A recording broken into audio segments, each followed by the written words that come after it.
Well, here we are. We're reading today Exodus chapters 28 and 29.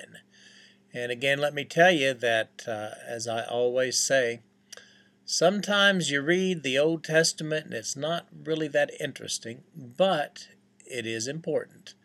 And today we're going to be looking at the making of the tabernacle, but not actually today the making of the tabernacle. Today we're actually going to be looking at the clothing and the consecration service that will be conducted for those priests, the high priest and his sons. So in Exodus chapter 28, Aaron is tapped as the high priest, and his sons, Nadab, the firstborn, Abihu, Eleazar, and Ithamar. And just to give you a little preview later on, before things get rolling really good, the two oldest sons, Nadab and Abihu, are killed by God. But that's not really in today's reading. That's just a preview for later on. We find in this chapter that clothes really do make the man, because Aaron has some beautiful clothes.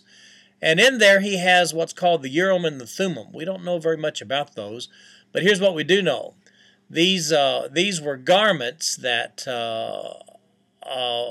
Aaron wore that had stones in there for the tribes of Israel, represented them, and then another pouch for the Urim and the Thummim, and somehow God gave them His will through those. It sounds a little superstitious, but God revealed His will through the use of the Urim and the Thummim. There is an oft-told story with regard to the bells on Aaron's robe. It's said that the bells were so they could hear him as he went in on the Day of Atonement to the Holy of Holies.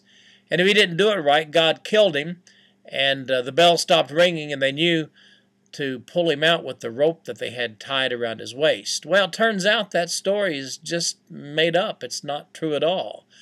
As a matter of fact, if you still believe that story, because, well, you may have heard it from people that you respect. I may have even told that story a couple of times in my past as well.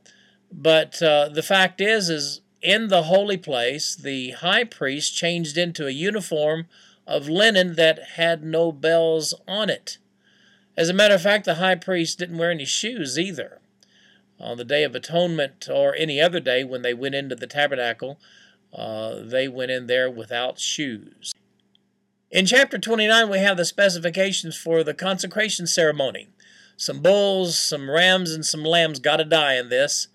And then we find blood strategically placed in various places in the tabernacle, and, by the way, on the right ear, right thumbs, and right big toes of the priest and the high priest. And the wave offering then is conducted. What is a wave offering? Well, read it and see.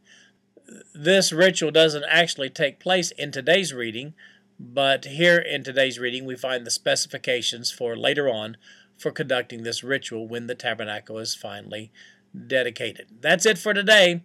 We'll see you tomorrow.